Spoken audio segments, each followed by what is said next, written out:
Velkomin í Raddir á samstöðunni, umræðu þátt þar sem við ræðum samfélagsmál og sveitarstjórnarmál með gagnrýnum uppbyggilegum augum. Ég heiti Þórdís Bjarnleifsdóttir og hér fá raddir fólksins að heyrast. Í dag ætlum við að ræða húsnæðismál, eitt stærsta velferðarmál þjóðarinnar. Við spyrjum, standa sveitarfélög og ríki við skyldu sína samkvæmt lögum með félagsþjónustu númer 40/1991 að tryggja fólki viðunandi húsnæði. Er rétt að húsnæði sé markaðsvara eða ætti það að vera mannréttindi? Og gæti lausn eins og einangrunarhús eða smáhýsi hjálpa til við að mæta húsnæðisþörf til skemmri tíma og ýmislegt fleira varðandi húsnæðismál. Gestur minn er Guðmundur Hrafn Arngrímsson, formaður Leigjendasamtakanna, og við ætlum að ræða hvernig við getum byggt upp réttlátara húsnæðiskerfi fyrir alla, því að samfélagið er best byggt á samstöðu og þátttöku allra. Velkomin Guðmundur. Já, takk fyrir að bjóða mér. Gaman að fá þig. En svona, hvað finnst þér þessar pælingar sem ég var svona að leggja fram? Já, þú ert bara að ræða í rauninni grundvallar atriði í samfélagi, bara í heilbrigðu samfélagi. Frumforsenda okkar, bara sem manneskju, er að eiga öruggt húsaskjól. Þetta er eina svona efst í þarfapíramídanum og eftir bara næringu og súrefni. Já. Þá er húsnæðisöryggið algjörlega algjör grundvöllur fyrir bara afkomu og lífskjörum einstaklinga og fjölskyldna. Þannig að þetta er það sem að sveitarfélög og ríki ættu að einblína á, og sérstaklega þegar að hlutirnir eru svona illa staddir eins og hérna á Íslandi núna, að þá ætti þetta að vera svona forgangsmál að skoða húsnæðismarkaðinn. Mér leiðilegt að nota orðið markaður í þessu samhengi, en það er svona hugtak sem er verið að nota. Það var bara að tala um ástandið í húsnæðismálum. Ætti að vera það sem að ætti helst brenna á sveitarstjórnarfólki, frekar heldur en samgöngur, eins mikilvægar þær eru, og félagsþjónusta, eins mikilvæg hún er. Þá að mínum mati ætti húsnæðismálin að vera í öndvegi vegna þess að ef að fjölskyldur og einstaklingar búa ekki við húsnæðisöryggi, þá mætir önnur félagsþjónusta eða þá bætta samgöngur, það mæta ekki þeim áföllum og þeirri stöðu sem fólk verður fyrir á húsnæðismarkaði. Þannig að ef þú ætlar að láta þessa fjármuni sem þú setur í annars konar uppbygging og innviði og þjónustu nýtast að fullum krafti, þá þurfa húsnæðismálin verið í lagi, og sem að þau eru alls ekki og hafa verið í ólagi meira alla þessa öld því miður. Já, það er mjög dapurt, og ég er mjög svona ég veit kannski ekki alveg segja þráhyggju, en mér er mjög umhugað 40.5. grein í lögum félagsþjónustu sveitarfélaga sem að segir bara að sveitarstjórnin skuli eftir því sem kostur að tryggja framboð á leiguhúsnæði, félagslegu kaupleiguhúsnæði og félagslegu eignarýpum handa þeim fjölskyldum og einstaklingum sem eru ekki annan átt færi það að sjá fyrir sér skilu. Þeir eru ekkert að hlýða þessu. Nei, þeir hafa þessa frumkvæðisskyldu, og ekki bara sveitarfélög, heldur ríki líka. Það er bara í fyrstu lögum húsnæðismál að þá á að ríki að sjá til þess að það ríki í jafnvægi í húsnæðismálum, sem hefur ekki gert í minnstakosti 1,5 áratug. Þarna eru sveitarfélög í rauninni að vanrækja skyldur sínar gagnvart íbúum sínum. Þau gera það náttúrulega mismikið. Flest sveitarfélög fóru í það á árunum 2012 til 2004, bara held ég að verið 2003 eða 2004, þá var stofnað svokallaður varasjóður húsamála sem að hafði það hlutverk að aðstoða sveitarfélög á Íslandi við að selja félagslega leiguíbúðir.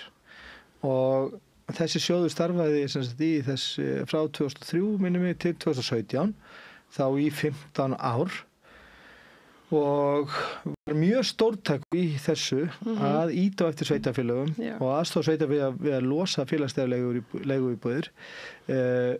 Þannig að þessum tíma, þessum árum, þá sko sveitarfélögin ekki bara að vanrækja það að fjölga félagslegum leiguíbúðum í takt við íbúðafjölgun og vaxandi þörf, heldur henni að losa sig við þetta. Þannig að þeir eru ekki bara að vanrækja frumkvæðisskyldu sína við að auka framboð á húsnæði sem að fólk hefur raunverulega efni á, heldur eru þeir að losa sig við það sem þeir áttu fyrir. Já. Þannig að þannig er eiginlega hafa alla hægt að vanrækja skyldu sína eins mikið eins og með þessum hætti. Og þetta finnst mér vera atriði sem að allt og lítið tala um. Ég átti í samtölum við þá sem að sátu í þessum sjóði og ég var þess að áskynja að þegar fólk reskist að þá kannski kemur yfir það svona ákveðin svona önnur sýn á hlutina og ég var þess að áskynja að fólki leið ekki vel með sína þáttöku í þessu starfi vegna þess að þarna er rauninni verið að grafa undan lífskjörum þúsunda fjölskylda. Og það, svona til að bæta við þetta, þá var það þannig þegar að Varasjóður húsamála skilaði síðustu skýrslunum sinni 2017 að þá voru félagslega leiguíbúðir í Íslandi 3.498 talsins eða 2,47% af öllu húsnæði í Íslandi. Á öllu landinu þá? Á öllu landinu. Já. Sem að er langlægsta hlutfall leiguíbúðum bara af öllu löndi sem ég hef skoðað og hef ég nú skoðað mörg og meiri segja svona svæsin nýfrjálsríkjulönd hafa eins og Stóra-Bretland, Nýja-Sjáland þau eru með margfalt hærra hlutfall af félagslegu leiguíbúðum. Þetta svarar svolítið til svona landa eins og kannski Portugal, Írland það er ástandið óskupsvipað en það eru lönd sem við viljum alls ekki bera okkur saman við.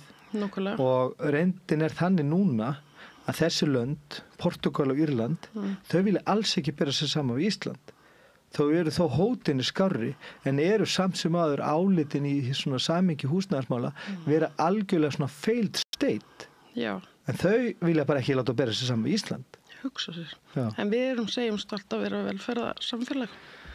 Já, við erum velferðarsamfélag fyrir þá sem að geta tekið þátt í þessu samfélagi. Ef þú getur tekið þátt í íslensku samfélagi með reisn og fullum svona með að þeirri getur sem er ætlast til að þér, þá er Ísland algjör draumaland. Ég er svona bara besta land í heimi.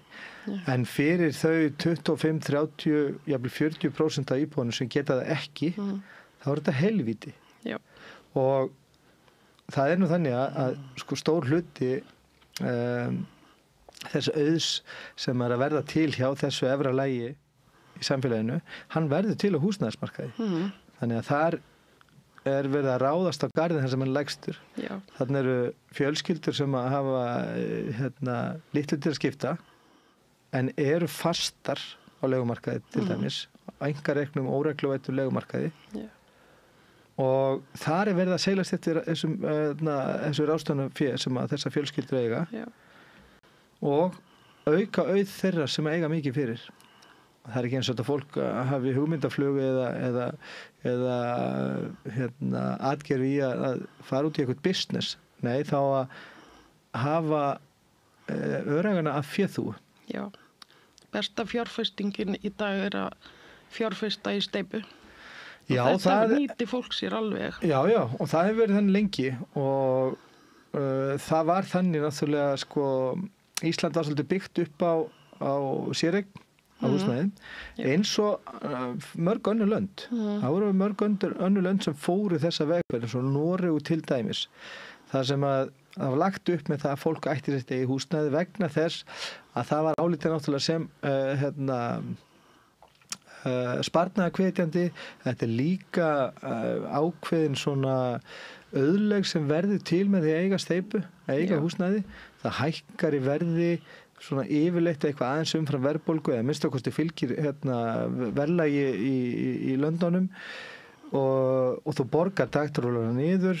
Það lækka greiðslubyrðin eftir því sem að kemur á efri árin, þannig að lífið verður alltaf auðveldara og svo þegar að starfshæfinni líkur þá situr þú í skuldlausu húsnæði sem þarf ekkert að borga af og ferðin á ellilífeyri og þá léttir allt í rauninni fyrir fjölskylduna. Þannig að þessi hugmynd er bara mjög góð og það var þannig að ég man eftir því 1997 þegar ég og fyrirvændi kona mín við kaupum okkur íbúð í Hlíðunum, litla kjallara íbúð. Þá vorum við bæði í námi með lítið barn og ekkert bakland. En það var hægt þá. Það var hægt. Ég man eftir því ég var í skóla og ég tók einn og einn túr á sjó og fór í landanur helgar og svona og með svona einhverju 6-10 mánaða áteki þá gátum við safna okkur fyrir útborgun. Skilur við.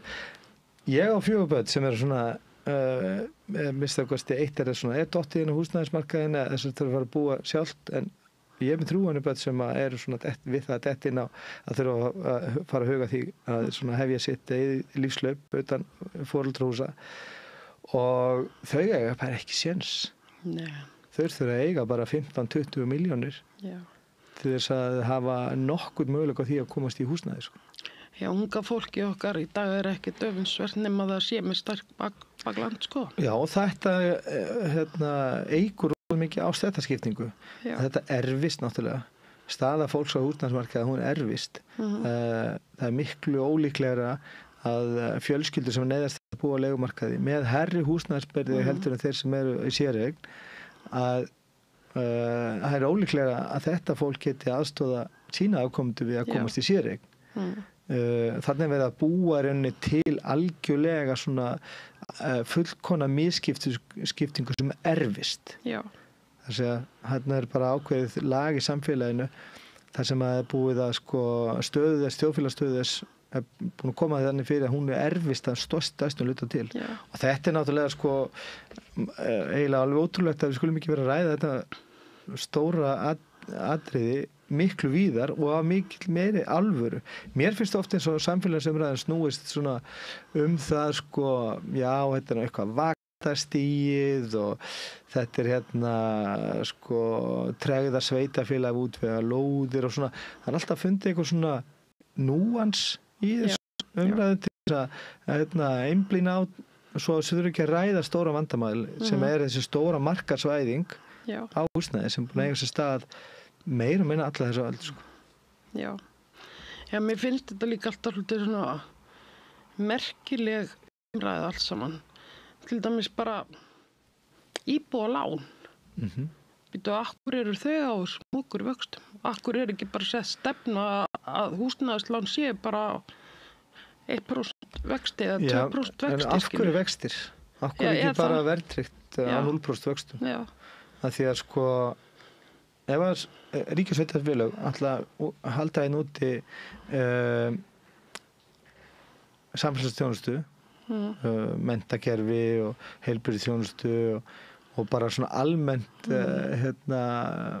hugsa almennt velferð íbúana þá sé ég enga þörf fyrir ríkinu sveitarfélög að vera að lána íbúanum fjármunni til þess að græða því.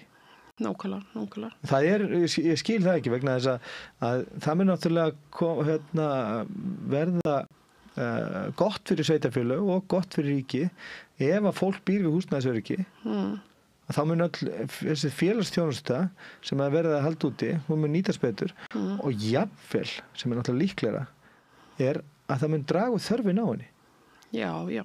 Allavega svona stórum hluta allavega sem að snýra að fjármunum og húsnæðisvanda og annað sem að er náttúrulega bara ég man ekki hvað var ekki verið að tala um að það hefði verið borgað 12 milljarða í fjárhagsaðstoð hjá Reykjavíkurborg eða eitthvað. Já, ég man ekki hvað þessi tala var. Ég heldur ekki verið svona há. Þetta var rosalega upphæð allavega. Það talaði um að heildar húsnæðisstuðningur ríkisins, þá erum við að tala um húsnæðisbætur, þá erum við að tala um þessi stofnframlög og þá erum við að tala um hlutdeildarlánin, að sé eitthvað starf, ég held að 14 milljarðar held ég. Já.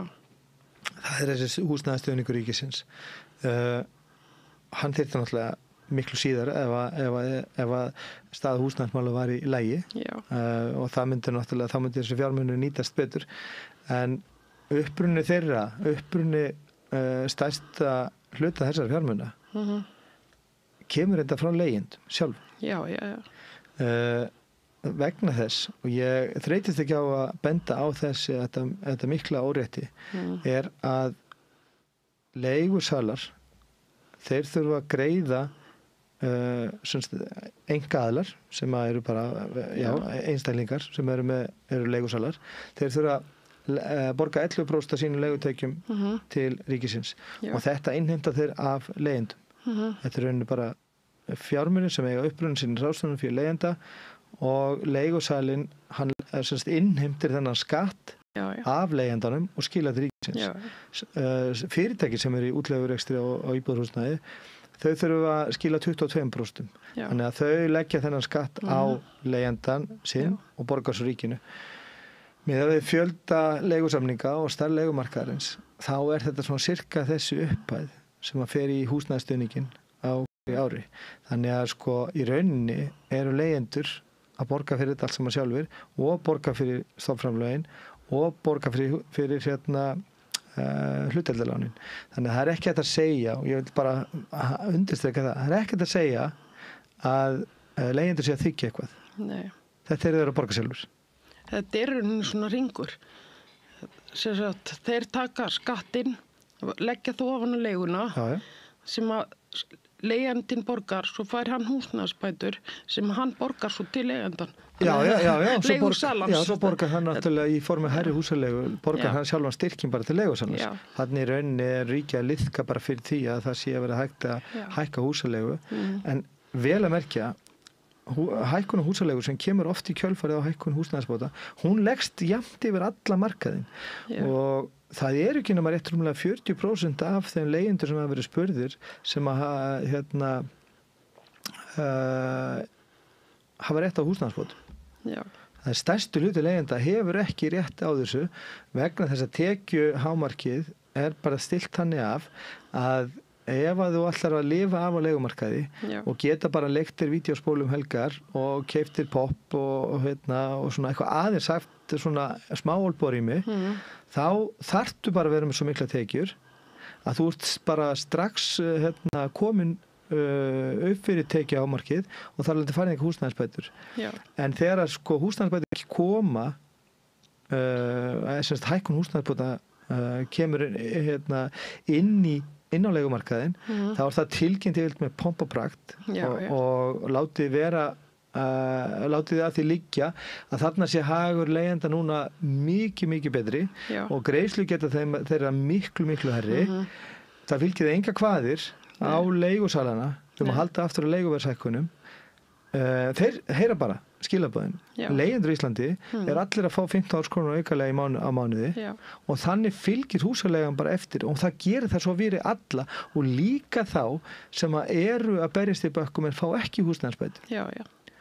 Þannig að þetta hefur rosalega neikvæð áhrif. Og það er ekki nóg með það að leigjendur skuli vera að borga fyrir allan sinn húsnæðisstuðning og þessa húsnæðisstuðning sem fer til annara líka. Heldur maður líka að segja sko að hluti þessa fjármuna hann fer bara í það að reka stjórnmálaflokkana sko. Þetta eru ótrúlega fjárhæðir og leigjendur eru eina stéttin á landinu sem er skattlaus sérstaklega.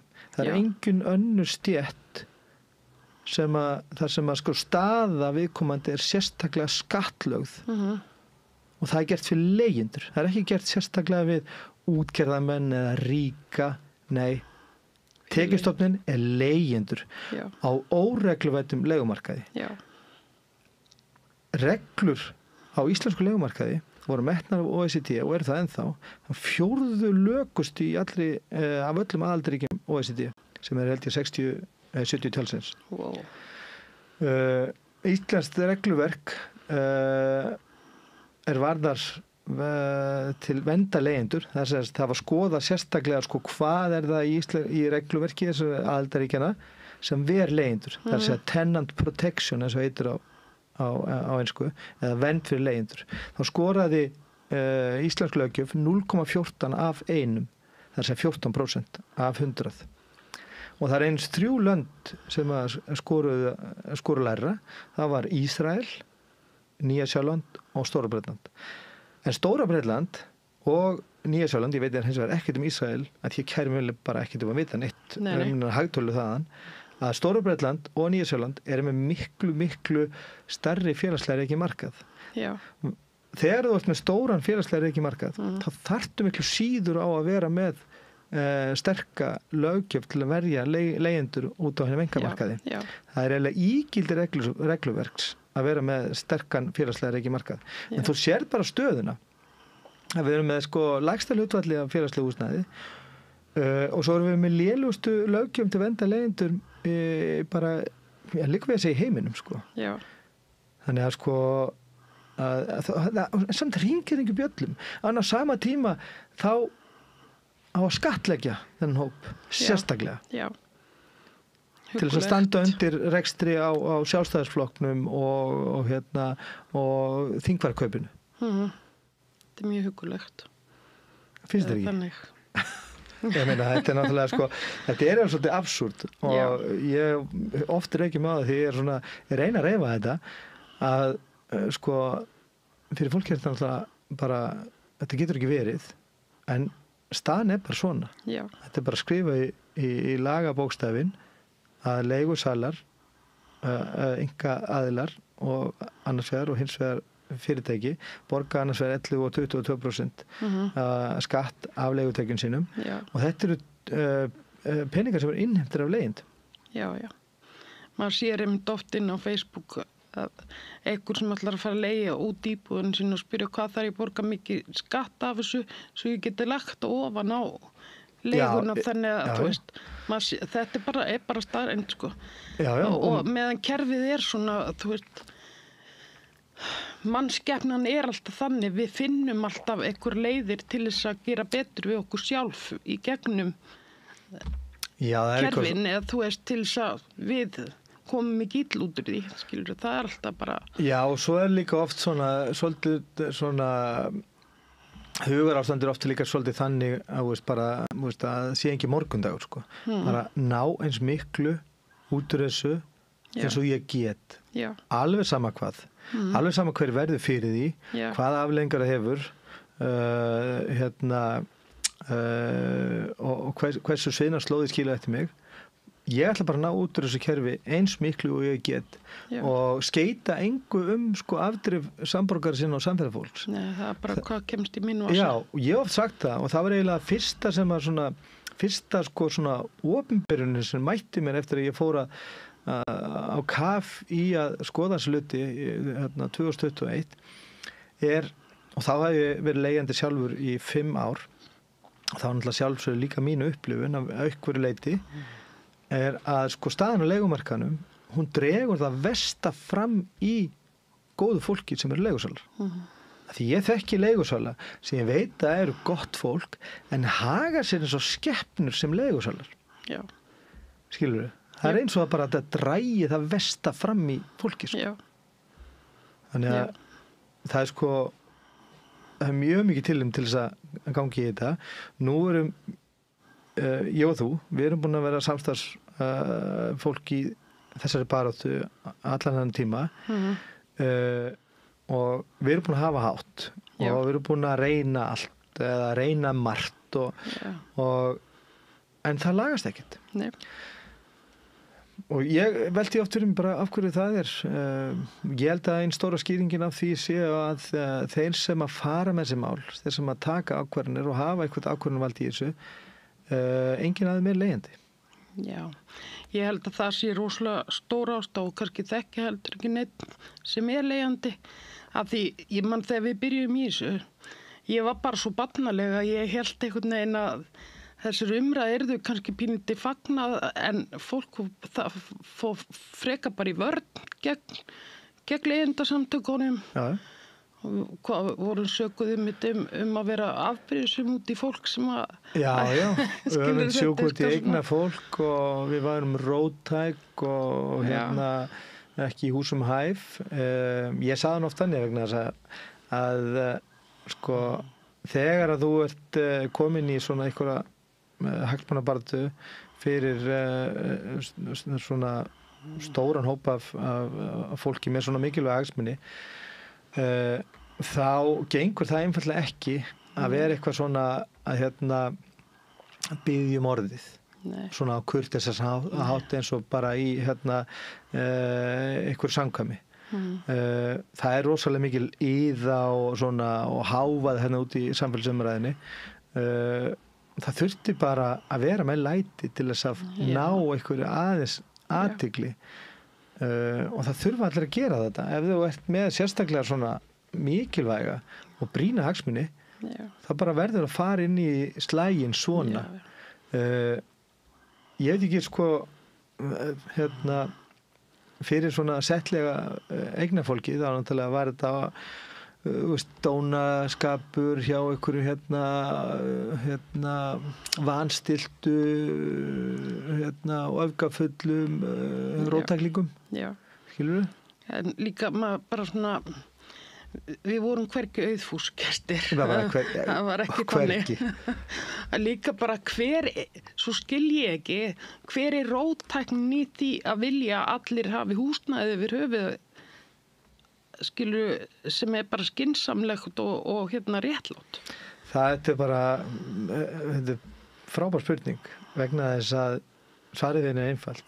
Það bara ekki róttækt. Nei. Það róttækt að segja við samfélagið sitt eða vinna að því að þess að segja nokkur að við ætlum að markasvæða húsnæði þannig að það verður bara 30-35% af íbúunum að þeir munu búa við húsnæðis óöryggi og íþyngandi húsnæðisbyrði alla framtíð. Já, það er róttækt. Það er róttækt. Það er líka bara breyting á samfélagi sko. Já, við finnum það all bara hvað það við breytt samfélaginu. Já. Nú eru sko hægri menn margir hverjir svona sem að þykist vera róttækir hægri menn að tala að barnsegnum hafi fækkað á Íslandi. Og svo vil ég svona kenna sko, ég veit ekki, tala oft það sko í samhengi við sko að þessi fjölga útlendingum. Það er svona verið að hræða okkur með því sko ef að útlendingar fara þá munu íslenska fjölskyldur fara að eignast fleiri börn. Vandamál er bara ekki þess eðlis. Ungt fólk getur ekki stofnað fjölskyldur. Það er ekki nema bara ákveðin hluti af og þetta er kannski þá jafnvel, nú er ég bara að hugsa upp á þetta, jafnvel eru það fólk sem er svona karriér ungmenni sem eru kannski síður líklega til þess að fara að eignast 3-4 börn eða eitthvað. Ég er ekki að segja að leigjendur séu það en ég er bara að tala að sko stór hluti af ungu fólki getur ekki stofnað heimili, stofnað fjölskyldur. Ég segi bara sonur minn, hann vinnur sko að lágmarki 200% vinnu og hann á ekki fjölskyldu bara til þess að geta eiga eitthvað framtíð bara. Já, hann náttúrulega keypti sér íbúð og hann þarf bara að geta borgað henni og vinnur að lágmarki 200%. Ég hef ekki alveg talið að hversu mikið það er umfram það skilur. En hvenær á hann að geta sest niður og eignast fjölskyldu skilur og borgað húsnæði og allt það sko. Ég hef oft veltið fyrir mig bara sko hvort þetta sé eitthvað skonar, það sé hreinlega bara einhver áætlun að skipa málum svona. Mér finnst svo ólíklegt að það sé eitthvað neginn sko þetta bara gerst óvart. Við erum með fullt af fagfólki sem að hefur þannig einan starfa það er að hlutast til húsnæðismál. Og þetta eru nokkur 100 manns sem að vinna 260 daga á ári við ekkert annað.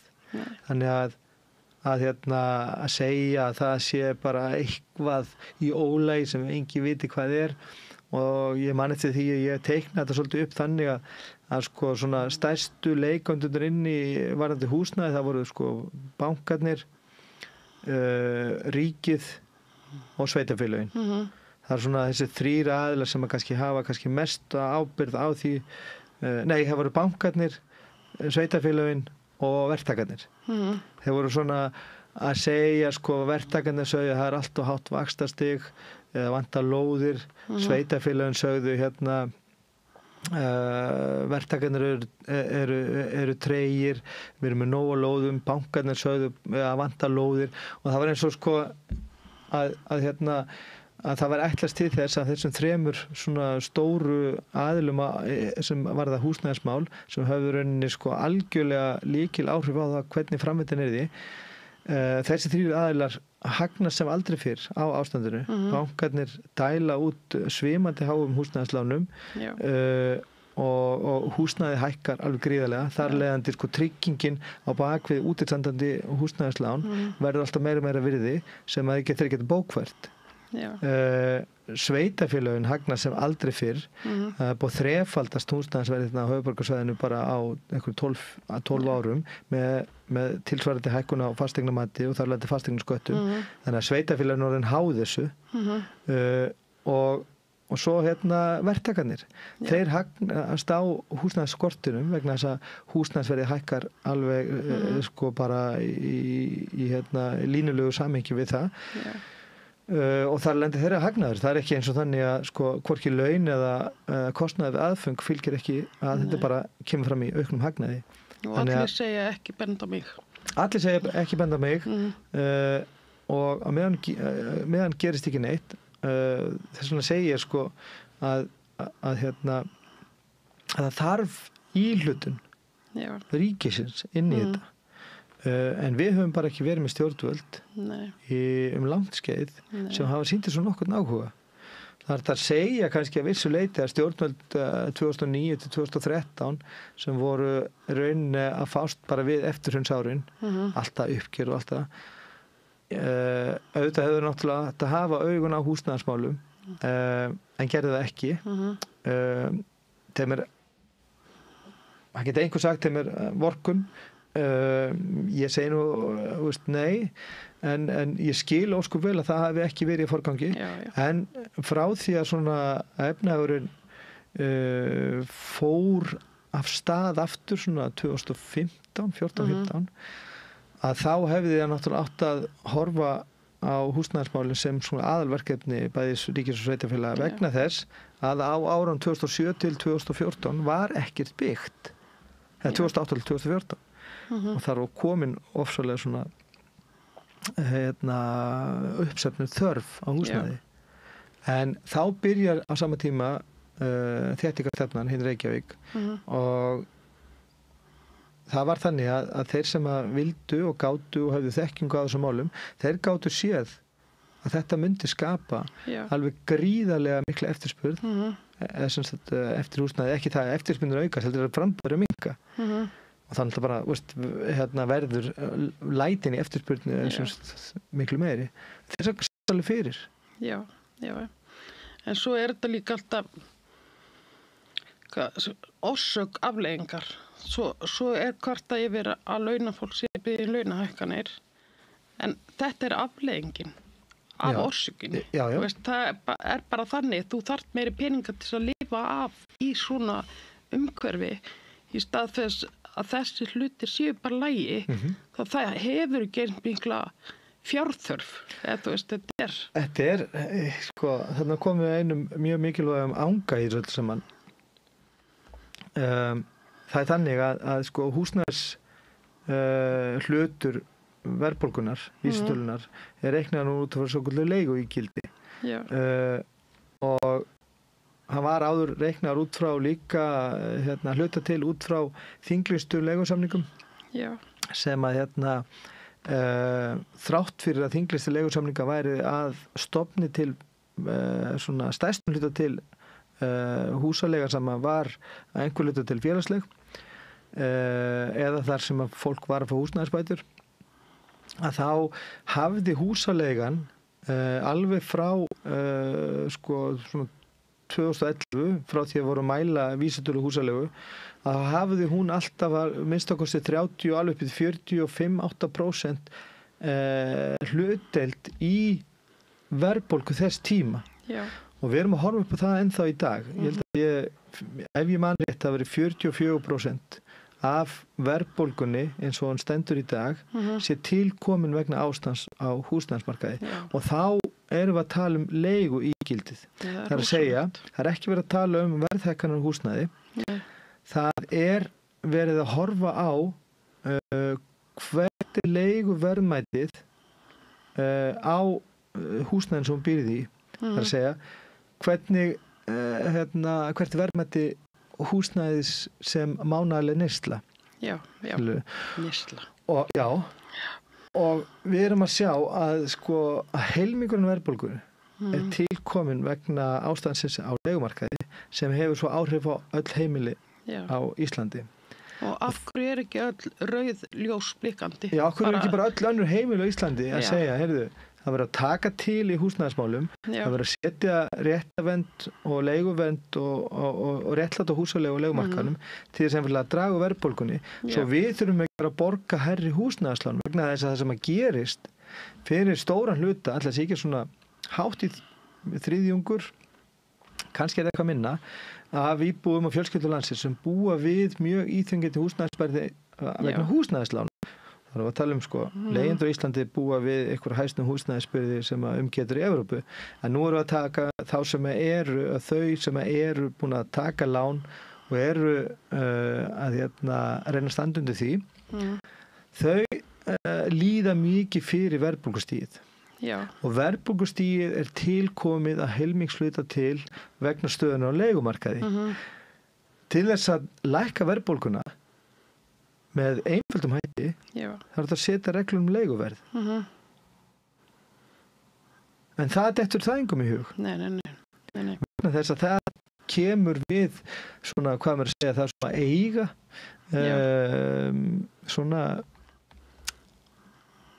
eiga stjórnvöld af þessu leyti. Það er að segja, það eru hagsmuna aðalegni stóru og sterku samtök fjármagnseigenda sem að bara vil ekki sjá svoleiðis í aðgerðir sem að í rauninni myndi koma öllum almenningi til góða, ekki bara leigjendum, heldur öllum almenningi. Já, eina sem ég sé það er Inga Sæland og núna Seðlabankastjóri sem fór fram á að sem sagt verktakar myndu lækka verð á íbúðunum. Já, ég meina, ég sá þetta einmitt Inga Sæland ég sá svo færslu einmitt á samfélagsmiðlum þar sem að hún er að segja þetta, hún svona hvetur eða skorar á verktaka að lækka verð á húsnæði, óseldu húsnæði. Þannig að hún hefur náttúrulega mjög sterka stöðu í samfélaginu, bara sem ráðherra húsnæðismála. Og eftir því tekið vonandi hlusta verktakarnir, en ég hef hlustað á ráðherra og lesið og fylgst með ráðherrum síðustu svona 10 ára vera með svona hvatningar út í samfélagið. Verktakar eru bara að byggja meira. Sigurður Ingi var rosalega upptekinn því sem húsnæðismálaráðherra að hvetja og skora verktaka að byggja meira. En það er bara eitt lögmál sem gildir þarna úti. Það er rauninni bara rekstra bókhald fyrirtækjana. Það er bara einhver sem situr yfir því og hvernig getum við hámarkað virði fyrirtækisins, framleiðina allir sem við erum að gera. Það er enginn að hlusta á Ingu Sæland eða Sigurður Inga og segja, það er verið að biðja okkur um að lækka íbúðina ef við ekki gera eitthvað í því. Nei. Það er enginn að fara að gera það. Nei. Og meðan það er enginn annar inn á markanum við að framleiða húsnæði á öðrum forsendum, þá vita það þurfum ekki að gera neitt.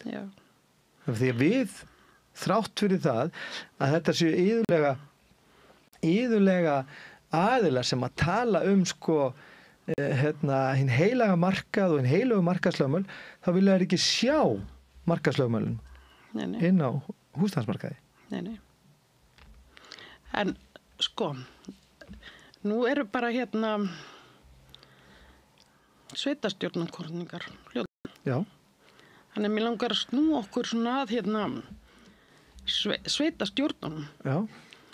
Og þessu félagslega húsnæðiskerfi.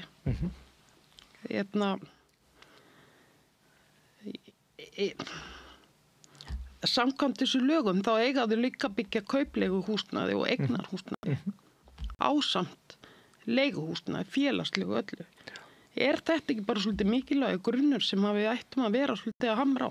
Þetta ætti þetta að vera, eins og ég sagði hérna upphafi, ætti þetta bara að vera forgangsverkefni sveitarfélagana. Það er bara fyrsta fundi hjá hverju sveitarstjórn eða borgarstjórn að segja hvernig er staðan á húsnæðismálum, hvað getum við gert, ekki hvað getum við skorað á þá sem eru að vinna á allt öðrum forsendum. Það er ekki hægt. Þannig að sveitarfélögin þau verða að vera aðilar virkir aðilar og virkir þátttakendur í uppbyggingu á húsnæði. Og byggja með fjölbreytt húsnæði, ekki bara leigu. Sko, ég veit að við erum tölum mikið um leigu, en ég bara, er svo mikið að hugsa, þú veist, leigumarkaðurinn á Íslandi er svo mikið skam og það treystir engin leigumarkaðunum eins og staðan er.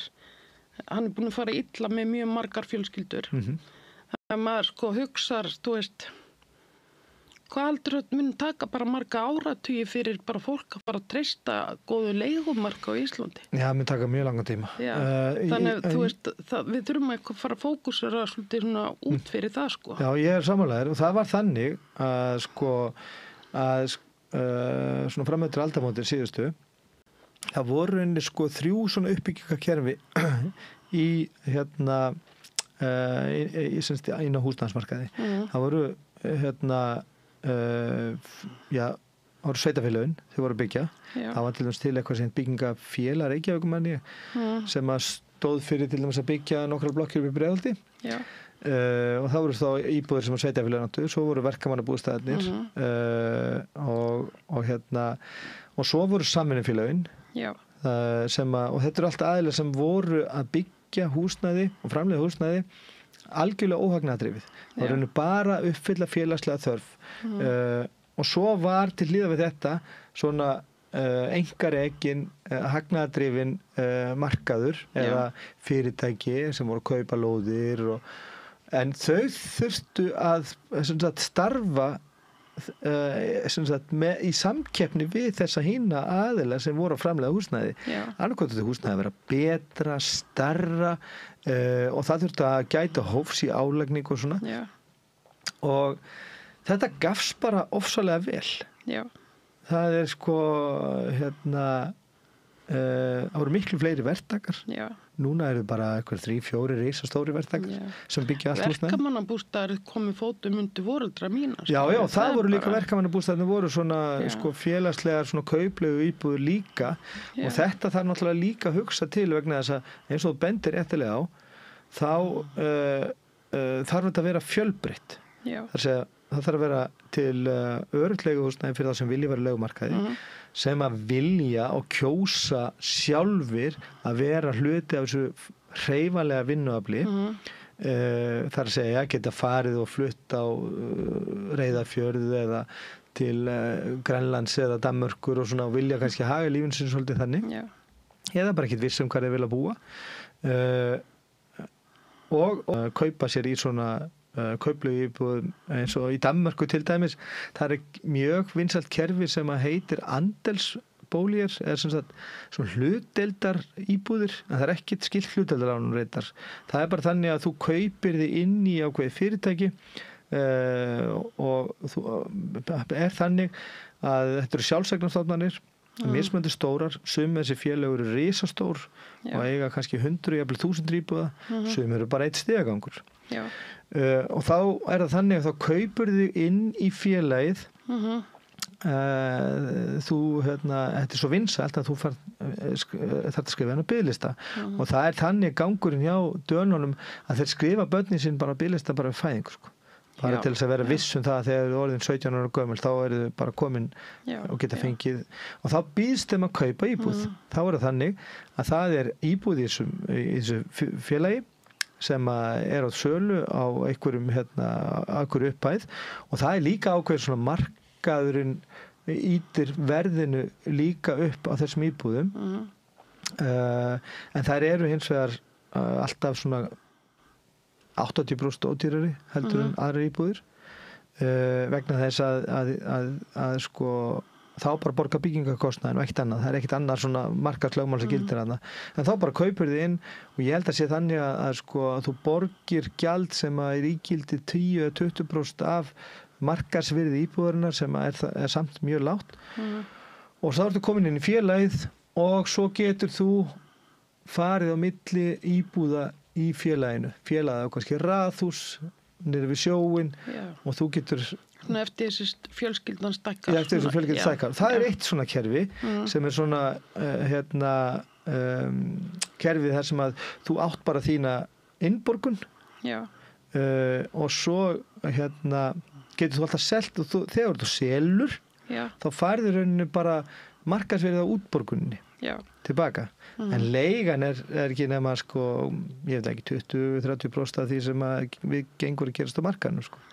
Þannig með algjöru húsnæðisöryggi með mjög lága leigu og sem að því ég þekki fullt af fólki sem hefur búið við svona og býr við svona að þá getur það notað önnu meðal til þess að búa sér til svona sparifé. Að það býr ódýrt. Og ég veit að til dæmis á Ítalíu eru svona kaupleigukerfi og gengur vel og það er svo oft magnað að hlusta á svona íslenska hægrimenn að tala að þetta sé sko besta fyrirkomulagið þar sem þetta er svo augljóst að þetta er versta fyrirkomulagið og öll önnur ríki í Evrópu og borgir þar sem að sko er að reyna að standa vörð félagslega hlutdeild á húsnæðismarkaði sem að þrátt fyrir er kannski tífalt stærri en við búum við. Þá er þeir reyna að standa vörðum það vegna þess að það skiptir öllu máli fyrir lífvænleika borgarna. En við erum með sko versta húsnæðismarkaðinn í Evrópu sem að íslenski hægrimenn segja þetta er að besta fyrirkomulag sem við getum fundið upp sko. Þetta er mjög skrýtin veröld sem við búum í sko. En ég er á því að sveitarfélögin eiga bara ganga hreint til verks þau að vera virkir aðilar inn á húsbyggingamarkaði, eiga framleiða húsnæði. Margir hafa sagt að vera sveitarfélögin framleiða húsnæði þá verður þetta allt saman bara félagslegar íbúðir og það má alls ekki að búa til gettó þeirra sem að þurfa félagslega húsnæði halda. Þá geta sveitarfélögin gert eins og þú segir verið kannski með byggt 100 íbúðir í blokk, verið með þriðjung í félagslegu leigu fyrir sína skjólstæðinga, þriðjung í kaupleigu fyrir ölliti betur setta einstaklega eða þá sem að vilja og selt þriðjung á markaðsverði. Nákvæmlega. Og veist, þetta er og þannig gæti sveitafélagi jafnvel tekið þátt í því að hagnast eða jafnvel með því að selja þriðjungu íbúðunum á markaðsverði og þá er það að fá kannski 150% umfram byggingarkostnað fyrir þær íbúður og þá er það að leggja það fér til og byggja fleiri og það er allt hægt. Það þurfum að þóra að hugsa út fyrir boxi held ég. Já, og svo er eitt mjög mikilvægt ég þreytist ekki á að segja það svona uppbyggingu opinberra aðila á húsnæði er að svona húsnæði þarf að vera hágæða húsnæði.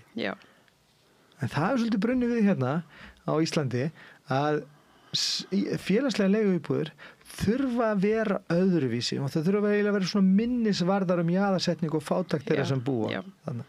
Og þetta finnst mér andstyggilegt. Það er búið að taka líka bara burtu svona geymslur og alls konar bara, svona. Það er allt gert til þess að minna þig á það þegar þú kemur heim eftir langa vinnudag að þú býrð ert í aðasettur og þetta er minnisvarðið þín fátækt. Og mér finnst þetta svo andstyggilegt vegna þess að ég er mikið búin að skoða bara hvernig er staðið að uppbyggingu félagslega húsnæði annars staðar í Evrópu. Bæði er það, sko, ég menntaður landslagsarkitekt og mikinn áhuga á skipulagsmálum og bara svona hverfismyndun og samfélagsmyndun bæði í fjölbýlishúsum og hverfum og þessar einingar þar sem við tilhörum einhverju svæði eða tilhörum einhverju samfélagi að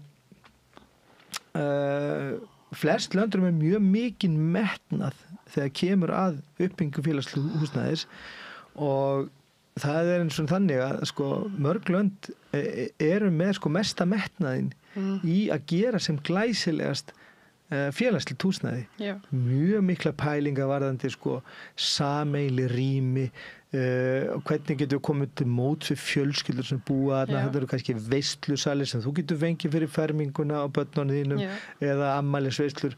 Þú ert með sameiginleg eldhús eða stóra eldhúsar sem ef þú vilt vera með stóra veislu þá getur þú bara farið þarna inn eða íbúðin allar að borða saman. Það eru gróðurhús og matjurtagarðar, það eru þvottahús til þess að draga úr þörfin á því að allir 100 íbúarnir eigi sinna eigin þvottavélar. Það eru kannski bara 10 sameiginlega þvottavélar og það er allt gert til þess að gera lífið og tilveruna hjá fólki sem býr í þessu svona húsnæði sem best. Já. En hérna er viðkvæðið að minna því á jaðarsetninguna og fátaktina og þú skalt bara muna það að þú berð þessa skömm hversum þú ferð, að þú gleymir henni yfir hádaginn þegar kemur heimtíðin að skulda muna eftir því. Já. En þegar þú ert að lýsa þessu þá svona, ég ólst upp í Breiðholtinu og íbúðuna sem að voru held ég bara spáði aldrei neitt í þessu því ég var krakki en Tunguselið, Ölduselið þarna blokkirnar þær voru einmitt byggðar svona með svona sameiginleg rými. Þarna var til dæmis eitt risastórt leikherbyggi fyrir okkur krakkana í kjallarónum sko, sem var stundum bara leikt út fyrir fermingavislur eða þú veist, sem bjókat, þetta var mjög svona, og einmitt svona risastórt þvottahús og milli stigaganga þar sem skilur þessar hugmyndir hafa alveg verið til ef við höfum bara týnt þessu sko. Já, minna, þetta, eins og þú bendir réttilega á að þá voru var verið að byggja svona húsnæði svona milli 70-80 bakkarnir voru gott dæmi bara svona gott heilbrigt skipulag, stórar og góðar íbúðir og það var hugsað fyrir öllu bara birtu og aðgengi og opnum svæðum og þjónustu. Hraunbærinn svona líka þetta er svona dæmi sem ég er mjög hrifinn af en svo hefur við bara verið horfið frá þessu nú ég þreytist ekki á nefna dæmi upp í Grafarholti þar sem að Reykjavíkurborg byggði 3 blokkir þannig í Grafarholti að öll húsin eru eiginlega jafn há þau eru svona 3 hæða hús allir blokkarhlutin eða fjölbýlishúsarhlutin af Grafarholtinu það er svona stöku stigagangur og einn blokk sem er hærri en svo upp á hæðinni þar eru 3 félagslega blokkir en þær eru 8 eða 9 hæðir og þær eru bara eins einfaldi kassar og hægtir með indregnum svölum sem eru þá bara það er ekki utanleikjandi það eru teknar af íbúðinni sem skilur og lóðin eins rá og nöpur og hugsargetur og þetta þarna er rauninni með svona pælingu og nálgun sem er algjör og öndveri meði við það sem var hérna á 8. áratugnum og pæling sem viðgengst eiginlega allstaðar annars þegar Evrópu í dag ennþá við höfum einhvern veginn kastað þessu fyrir róða ég skilja þetta ekki sko. Nei, þetta er rosalega skrítið og það er líka bara svona eins og þú meiri heldur líka búið að taka bara svona geymslur frá og svona það er eins og þú meiri geiga neitt dót sko. Nei. Þú veist, þú átti ekki að geta jóladótið þitt sko. Nei, og ef þú átt tjald og svefnpoka og þá þarftu bara að fá að geyma þetta hjá okkur öðru fólki eða hafa þetta undir rúminni eða stofugólfunni eða eins og margir sem ég veit að þurfa að leigja sér geymslur undir þetta. Já. Það er ekkit tilviljun að samhliða þessu þá spretta upp fyrirtæki alla drissur sem að leigja út litla geymslur. Já. Þetta er bara samhliða þessari þróun, þessum vergangi fólks og hvernig það verið að búa sérstaklega í svona félagslega húsnæði, hvernig búið þetta. Og Bjarg líka sagt þetta, mér skilst að það séu bara einhver geymsluskápur. Já. Í nýbúðunum. Ég hef marga einmitt sem búa þar sem hvort einmitt yfir þessu sko. Það er ekki. Já, ég skildi ekki sko. Nei. Ég meina, á kannski, ég get ekki komist af að þess að vera með geymslu, sko. Nei. En gæti einangrunarhús sem er nú bara líku á bryggjum allan heimskilur bara tilbúin. Gæti þau verið ákveðin lausn á þessum vanda? Já, sko, það þarf ekki að orðlengja það. Það er verið að byggja einingahús allt land. En þau eru öll byggð bara á markaðsforsendum og seld á markaði. Ég til dæmis skoðaði íbúðarhúsnæði þar sem ég bara talaði við framleiðandann úti, fékk tilboð að húsnæði reist hérna á Íslandi og fullfrágengið með fagfólki frá Verksmiðjunum og hvað það myndi kosta mig. Og ég fann svo bara á fasteignavefnum samskonar húsnæði, reynda við öllítið herri sökli, bara því að húsið var í svona hálfgerði brekku, en það var ekki kjallar á því, það var bara sökkullin var eitthvað aðeins stærri heldur en ég hafði reiknað með því ég fekk líka verði sökkul og slöð, að það var þrefalt herra.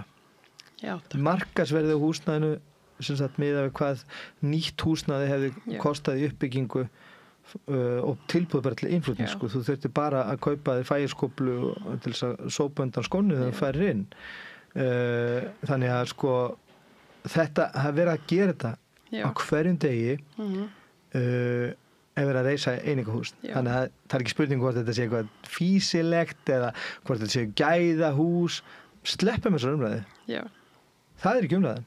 Það bara er vilji til þess að gera samninga með framleiðendur Eystrasaltsríkjunum, Pólandi, Þýskalandi, Svíþjóð jafnvel að koma hérna og reisa, segjum bara, heyrðu, þið fáið hérna Keldnaholtið, okkur vantar 6.000 íbúðir, þið fáið 4 ár til að klára þetta. Er viljið til þess? Nei, það er ekki viljið til þess. Ég, til dæmis, á verkefni í Finnlandi sem að ég fylgdist með, þá var þannig að finnst sveitafélag, ég man ekki nákvæmlega hvaða sveitafélag það var, það gerir samning við eistneska verksmiðju að reisa 13.500 fermetra, ég man ekki hvað það var margar íbúður, 13.500 fermetrar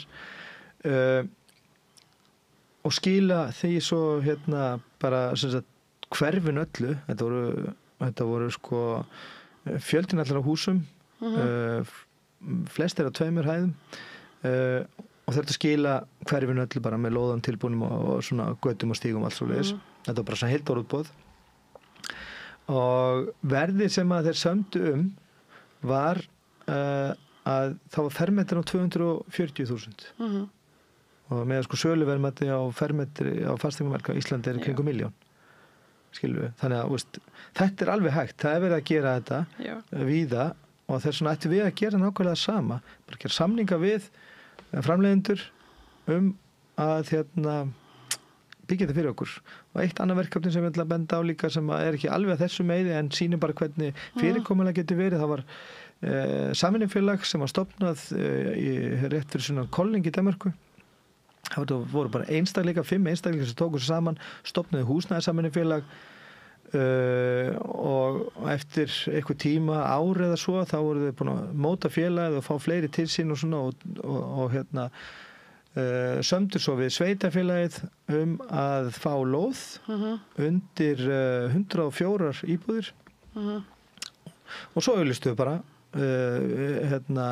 félagið, þar að segja, ef þú vilt vera með í þessu þá getur þú gert hluta í félaginu. Ég veit ekki hvernig eingöngu gjaldið var, það var kannski 1 milljón, ég held að sé mjög sennilegt að það veri kannski 1 milljón, þú ert að borga 1 milljónin í félagið sem er þá þinn hlutur, þú átt á félagið ásamt öllum hinum og félagið var komið lóðinu frá sveitafélaginu, þá fór félagið eftir að búin að láta hanna fyrir sig, nota hugsanlega eitthvað þessu fé sem að þeir sem að keyptu inn í félagið til þess að borga fyrir hönnun á verkefninu og svo þegar það var tilbúið þá bara buðuðu verkefni út hjá öllum einingahúsaframleiðendum í Danmörku og svo þegar að tóku svo bara lagstið tilbúinu og svo þau bara að gjöra svéleitinu lóðin og þið fáið 2 ár þang til að við ætlum að fá flytinn. Þannig að þetta var ekki erfiðar en það. Nei. Það var ekki eins og fólk þurfti einhvern veginn að klæða sig í vinnugallan. Það bara hafði áhuga á þessu, mættu velvilja sveitarfélagsins sem aðstofaði við þetta, útvegulóð, og svo framleiðslukerfið í Danmörku þannig að þetta bara alþekkt fyrirkomulag, að það húsnæðissamvinnufélög sem koma til einingahúsa framleiðenda og segja getið þið útvega okkur svo marga fermetra á þessar lóð sem við erum búin að fá þessu sveitarfélagi. Og svo var það þannig að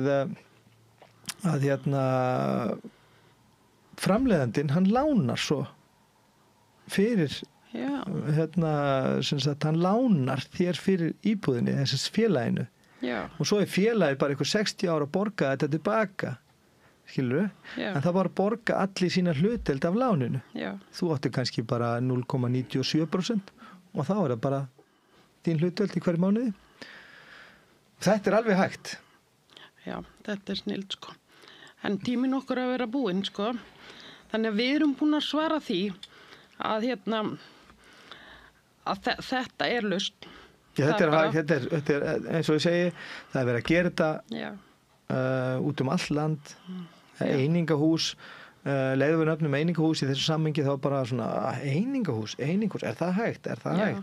Þetta er handóni telviti og getur engin búið í þessu og þetta ekkert fyrir íslenskar aðstæður. Það verið að byggja fleiri undir svona íbúður. Og þeir lifa ennþá einingarhúsin sem voru byggð eftir Vestmannaeyjagoss. Já, þeir eru 50 ára gömul. Þannig að sko, þetta bara kjaftæði. Markaðurinn að gera þetta, en hann bara að mógræða á þessu.